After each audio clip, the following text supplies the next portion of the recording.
Welcome to Worth Your Time with your hosts from the nationally syndicated Bob and Tom Show, Kristi Lee, and the president and CEO of the Indianapolis Zoo, Dr. Rob Shumaker. Our mission to inform, entertain, and educate with guests from all aspects of life. We guarantee there isn't another podcast that features two hosts with such different backgrounds and discussions with remarkable people doing exceptional things. So let's get started. Here are your hosts, Kristi Lee and Dr. Rob Shumaker. I'm so pleased that we're able to continue our conversation today with Dr. Lee White and Dr. Catherine Abernathy, Kate and Lee. Remarkable stories. If you haven't listened to the first episode, please go back. Yes. Because these episodes work sequentially. Mm-hmm. So please go back.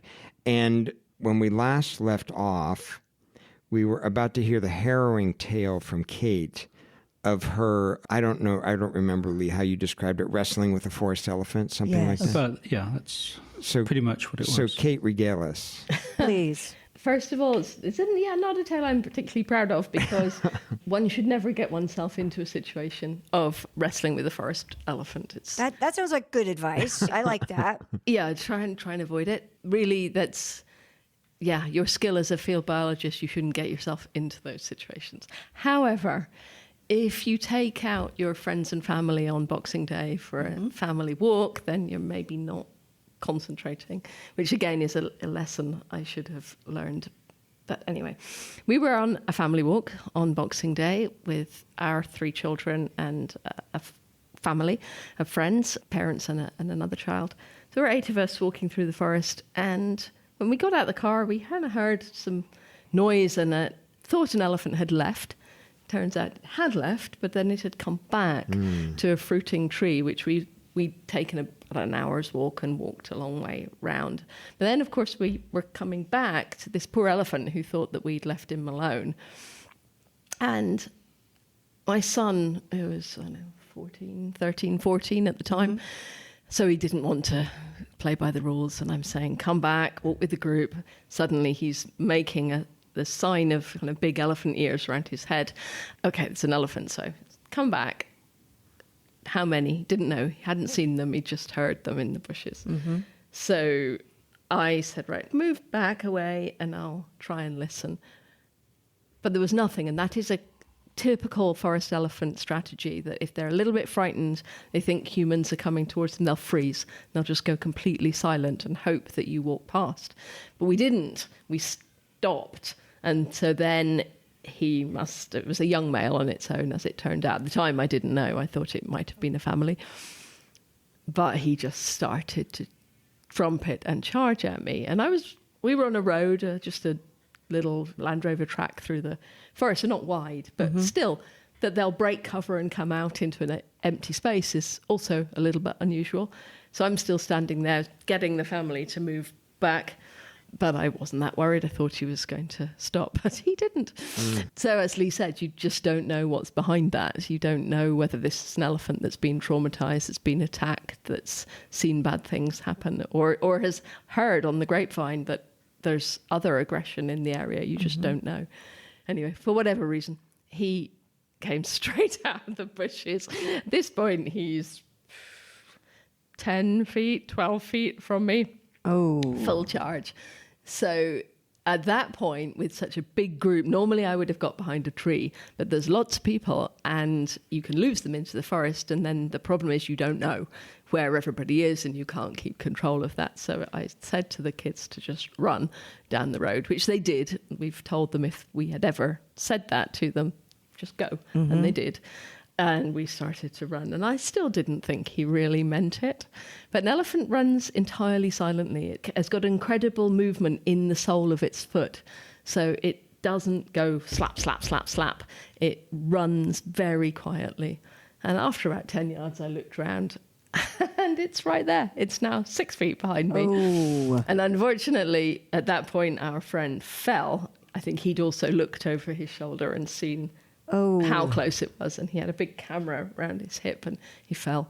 At that point, you're kind of dead if you don't do something, because an elephant will stamp on you or kneel on you and crush you. That's their put its tusk. Or tusk you. Tusk you. And with those handily downward pointing tusks that they have. Convenient. Yeah, I have actually that Right. we have on record elephants killing buffalo like that will just stab them. And so I turned round and started shouting and yelling because there really wasn't anything else to do at that point. At which point the elephant, I see its trunk coming out and I think, right, you're going to get me. And it took my leg, took me down. But and not many people in the world can say this, but I have other friends who've been attacked by elephants. You know what? You're right there. Very exclusive. And small one of group. them And one of was them Japanese. had said, give me what you need to do is crawl underneath it because it'll try to stab you or crush you. But the one space it can't get to is underneath belly, itself. yeah. And they can't very easily go flat. An elephant, you can see them here in the zoo, they will kneel down and then roll over onto their sides. They can't actually go flat like a dog. Okay. So if you're underneath here, that's the safe space. So I crawled underneath there and got myself in between its front legs. And at this point, it's flailing around trying to get me. So I grabbed hold of its left tusk. I have a very clear image, which you'll probably never lose, of its tusks above my head. And sure enough, it's trying to Oh my goodness. stab gracious. me. So I shouted, Lee, I could do with a bit of help here. I was like 2 meters away, and suddenly Oh, this you were there? He was there. And I could, Oh, I you could never barely, mentioned I that could he barely was hear there. her. You I know, could I barely, He did have the grace to stop running away. But I have and to come admit, back. I realized deep into this story, Lee was never mentioned Yes. as trying to No, help you he in any never way mentioned whatsoever. He was with the kids. We were, Okay. the family All were all right, fair- behind, and so fair he enough. actually had a hold of our youngest daughter, who was, I don't know, 10 at the time. Okay, fair enough. He was holding her hand as they were walking behind, so he was running with them because we both thought this elephant doesn't mean it; it's not going to really come.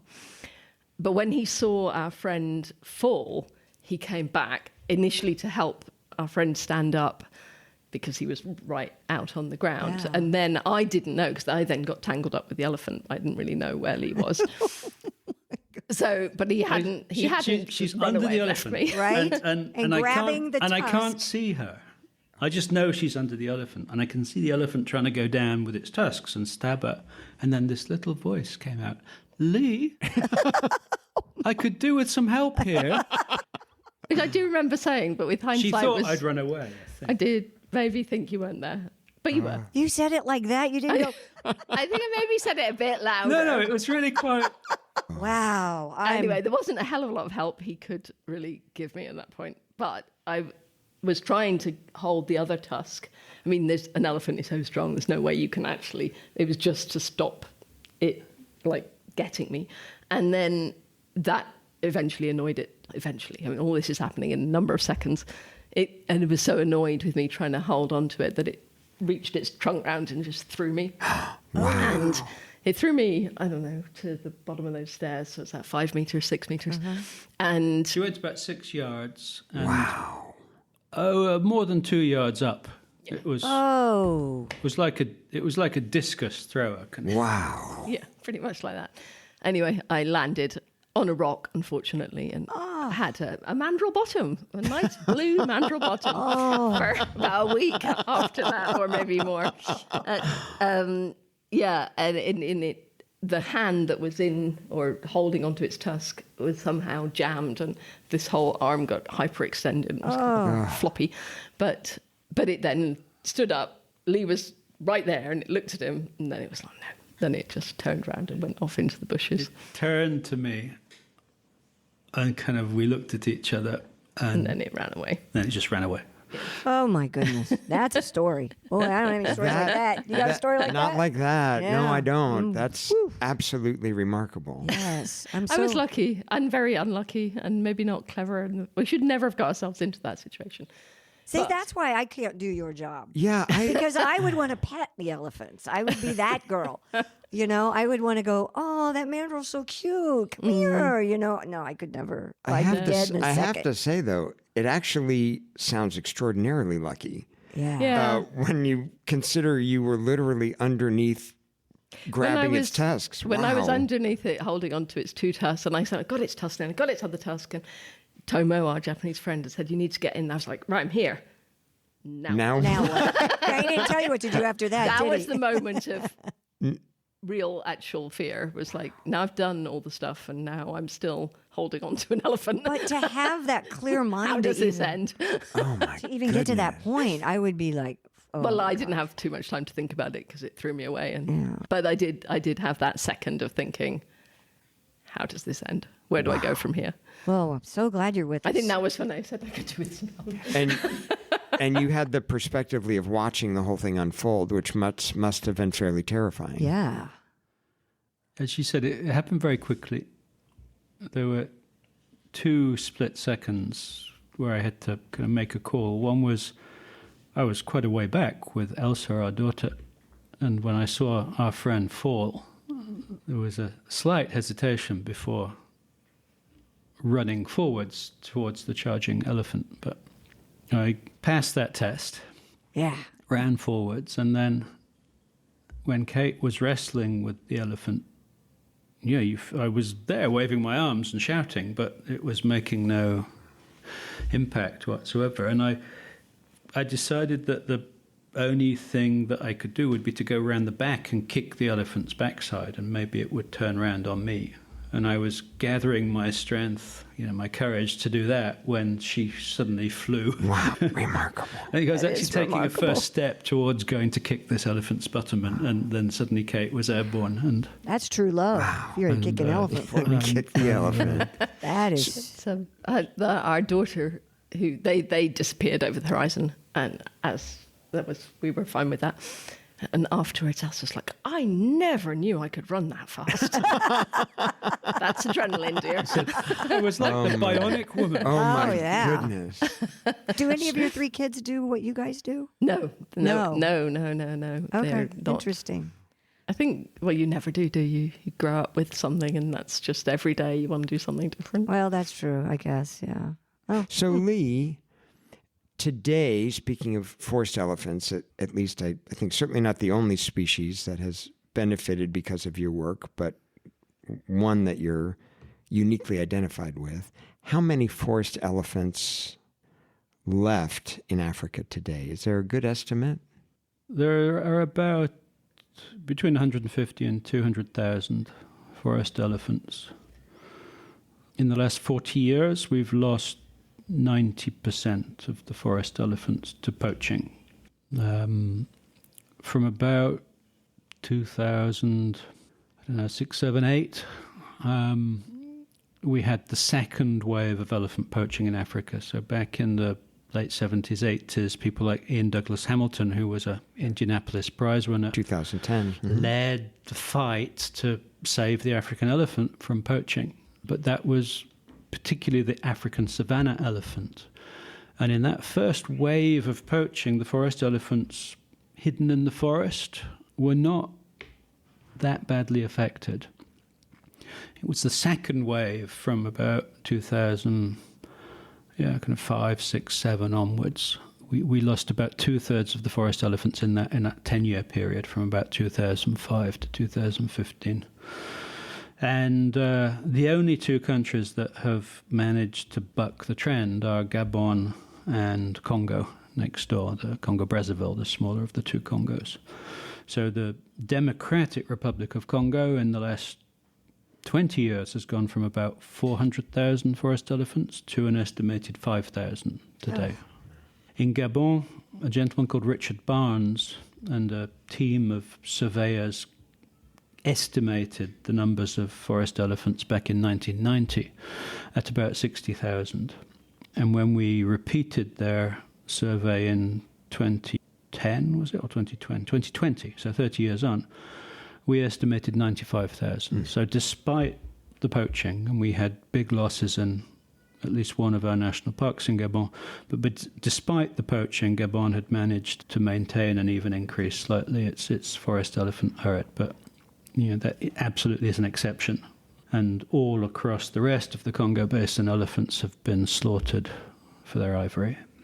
So if we talk about the fairly recent past, in 2019, and if you can help me with the title, you were Minister of the Environment in Gabon. Is that the right title? Yeah, I did my PhD in Gabon, as Kate said, and then I ran the Wildlife Conservation Society's program in Gabon for 15 years, and then transitioned in 2009 to become head of national parks in Gabon. I worked with President Omar Bongo, Gabonese president, to create a network of 13 national parks. And in 2009, I was told, well, you created them, so now you should manage them. And so I spent 10 years developing and running Gabon's National Park Agency. And fair to say that those 13 national parks, for perspective, correct that that's about 5 million acres? More, actually. More? 3, 6, 8. Yeah, 8 to 9 million acres. Well, I'm glad my number was low. Yeah. Yeah. 8 to 9 million acres. Yeah. Congratulations. And then after 10 years as head of national parks, I was fighting. We actually tracked the ivory poaching gangs to Nigeria, and where they were linked to the Boko Haram terrorist group. So literally the elephant poaching was funding terrorists, just like the illegal gold mining was going to terrorists in Mali. And then, if that wasn't enough, I started attacking the illegal forestry mafia. The rainforest, if we want to maintain the rainforest habitat, we have to have conservation areas, but we also have to have sustainable use of the forest, sustainable forestry, and so on. But we discovered a huge organized illegal exploitation of the forest that was robbing probably $300 to $400 million a year from the Gabonese nation, from the Gabonese economy. And the illegal foresters cut a lot more trees. They don't do it sustainably. It basically degrades and destroys the forest. And so we were compelled to go up against the illegal loggers to try and preserve the forests. And I started that as head of national parks, and eventually I was made the Minister of Forests and Environment of Gabon in 2019. So, to make this a specific example, is it fair, based on the numbers you've offered, that at that time you personally, and I know there were many people involved, but you personally were responsible for half of the forest elephants on the planet? Yes. Yeah, slightly more. Slightly more. Yeah. I love when my numbers are low. Yeah. Which is a tragedy because Gabon is only 10% of the rainforest. So I should only have been responsible for 10% of the world's forest elephants. I was actually responsible for 2/3 of the world's forest elephants. So do you recognize that without you, 2/3 of the world's forest elephants would be gone, most likely?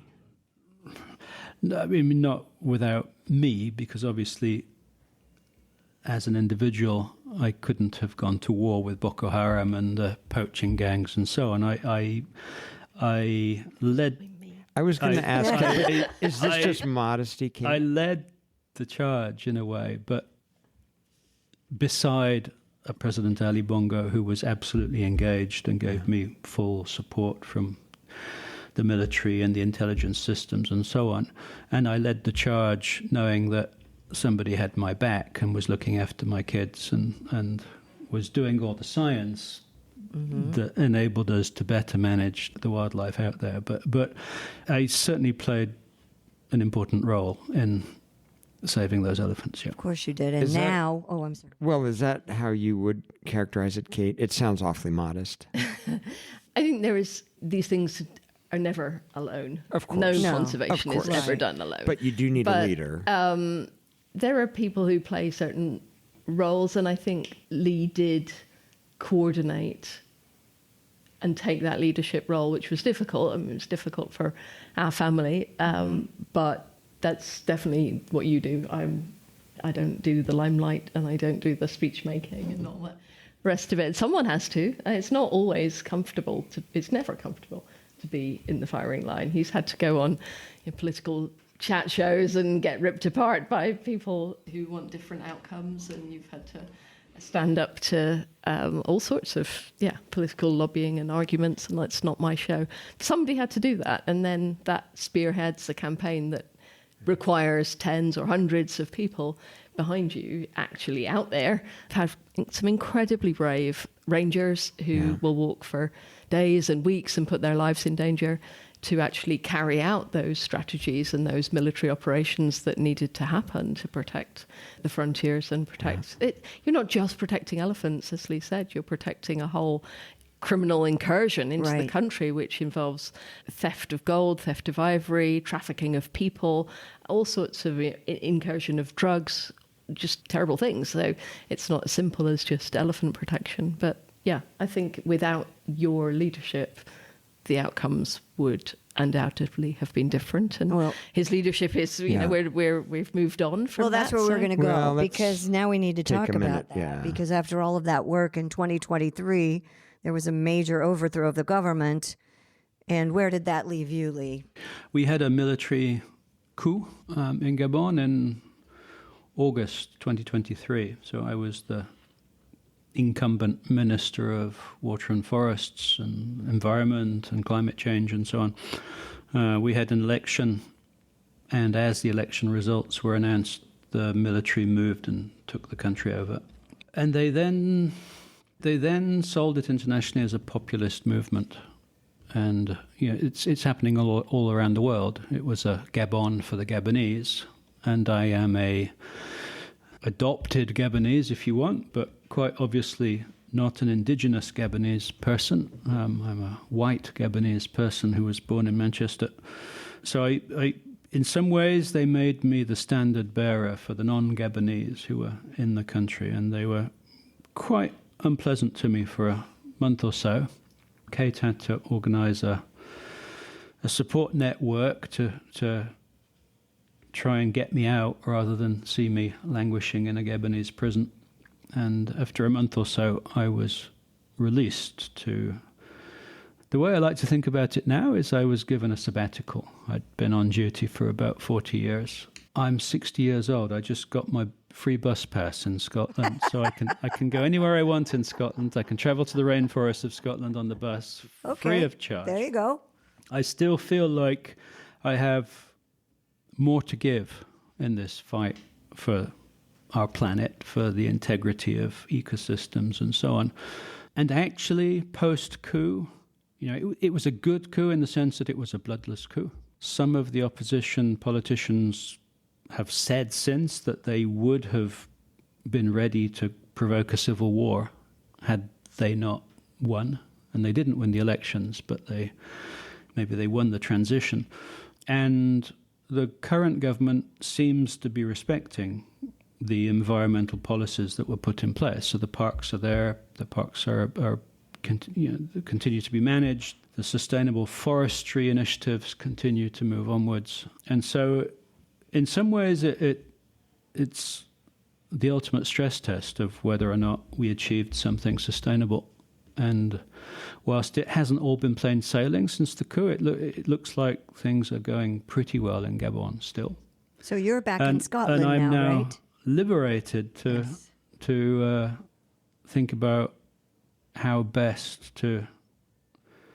It sounds a bit glib to say to save the planet, but that's basically what we've been trying to do in our small part of the planet for 40 years, and that's a mission that we haven't succeeded, as you know, and it's absolutely critical that we do. So I'm feeling like, had I spent another 5 years being a minister in Gabon, I'd have probably been fatter and more stressed and less healthy, and would have put an even bigger strain on my family, and I might have hung up my field boots and retired to play golf in St Andrews or something. But actually, being here in Indianapolis to be part of the Indianapolis Prize ceremony and to meet all of the incredible finalists who are here is in many ways a sort of launching pad for the next part of my sort of conservation career, I hope. So this was recent. 2 years ago, almost. Yeah, 2 years ago. And obviously, I can only imagine a raw topic. And I certainly don't mean to dwell, but Kate, this must have been an incredible thing for you to observe, for you and your family. Yeah. Well, I don't feel like I observed it. I feel like I was... She lived it. Lived it, Yeah. part of it. Well, I guess what I mean by that is to have to watch this drama unfold, and I'm sure there must have been... It must have felt very powerless. Oh, yes, definitely. I think that was one of the things I realized is that there's a lot of people who I thought were powerful and they're not. That there's actually, when things do go wrong, it's quite hard to fix.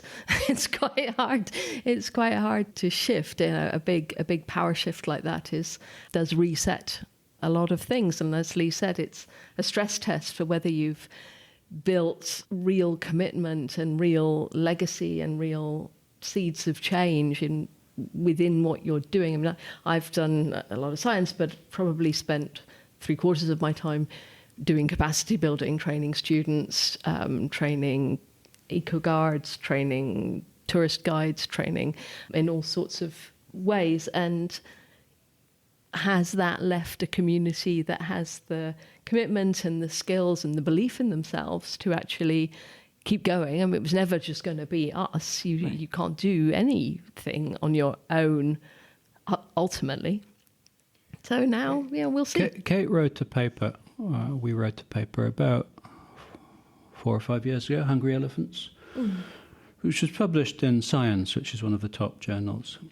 And it was testament to the stubborn Scot sitting next to me, who for 30 years has maintained a team that walked around a sample of 1,000 rainforest trees every month, scoring them for flowering and fruiting and leaf change and so on. And again, she couldn't have done that herself. She trained people to be part of that network. Did do it myself the first 15 years. Well, I actually helped a little bit. Then I had kids. I Yeah. thought, you know what? Yeah. But she had the tenacity to keep it going, and she trained people who are still doing that same circuit every month, 2 years after the coup. But the paper that we wrote was 30 years of weather data. So the planet had become a degree warmer in our 30 years. The temperature was up a degree. We'd lost 200 millimeters, so what's that, 8 inches of rainfall? Each Year. And the fruit quantity being produced by the rainforest trees was down 80%. 80. So, and I said one day, shouldn't the elephants be getting thinner? Kate had a couple of really bright postdocs working with her, Emma Bush and Robbie Whittock, and we went through the 60,000 or so photos we had of elephants over that 30-year period that we could date, and scored them for how visible their ribs and backbones were. And lo and behold, the elephants are much thinner today than they were back then. And Kate's continued that work sort of doggedly, almost unaffected by the military coup, because she has students who are still working and researchers and so on that she works with.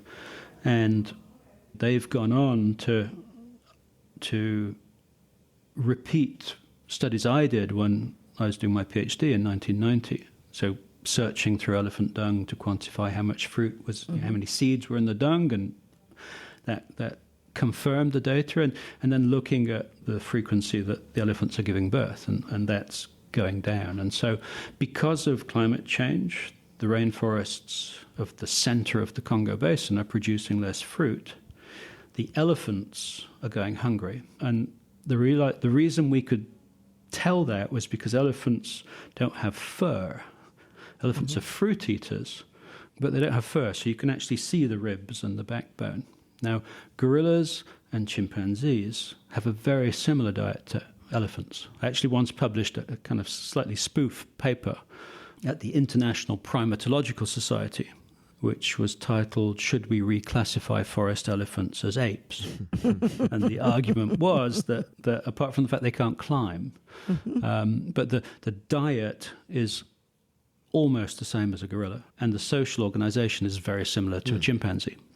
And so if elephants are going hungry and getting thinner, almost certainly so are the gorillas, but because they're furry, it's much, much more difficult to get an image where you can score the body condition of Yeah, even apes don't want to get on a scale. Come on.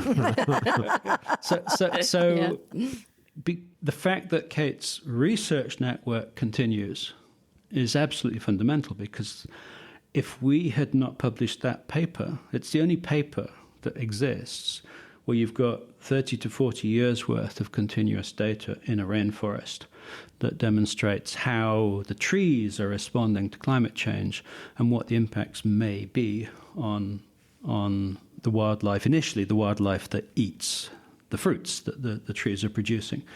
And so the chimpanzee community you have here are obviously, it's a big job to feed them every day. It is. But the chimpanzee community of Gabon, and there are tens of thousands of chimps in Gabon. We think between 50 and 100,000 chimps. So Gabon is one of the real strongholds for wild chimpanzees on Earth. Those chimps are almost certainly undergoing this same problem that the elephants have, that there's less fruit and therefore less food, and therefore body condition will go down. Their infants will survive less. They'll become more susceptible to disease, and it may well be that that's one of the most influential things that we've done over time, certainly scientifically, is to have this unique long-term data set. And you have to be so proud. You have to be so proud of that. Yeah, Kate, good job. So, Kate, where can people go to learn more about your research and the research that you're mentioning right now? Well, I work for the University of Stirling in the UK, so all of the research is there through their website and their data repositories. That's probably the first stop. But we also work hand in glove with the Gabon National Parks Agency and the Gabon National Centre for Science. I still have a big network of colleagues who are carrying on all the That was work going to be my we've next done. question. Are you still able to converse and talk and do consulting work there, even though you're not there? Not consulting work so much, but working through our network of students and colleagues and supporting them to carry on. I'm doing the best I can to keep them all going and help them as much as I possibly can to take their own work forward. We are, as Lee said, getting our bus passes and shuffling off. And so it has to be someone else's She's fight. not got a bus pass yet. But it has to be someone else's fight. This is not going to get resolved in the next year or two. Yeah. So, Lee, you also mentioned your new book. Where can people find that? Well, they can't yet.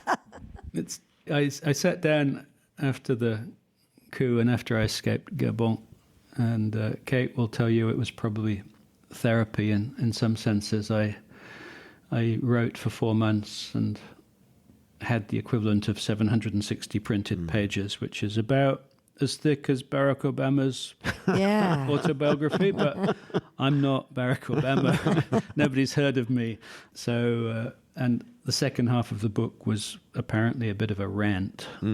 So I've been through an editing process now and brought it down to about 360 printed pages, which is maybe digestible.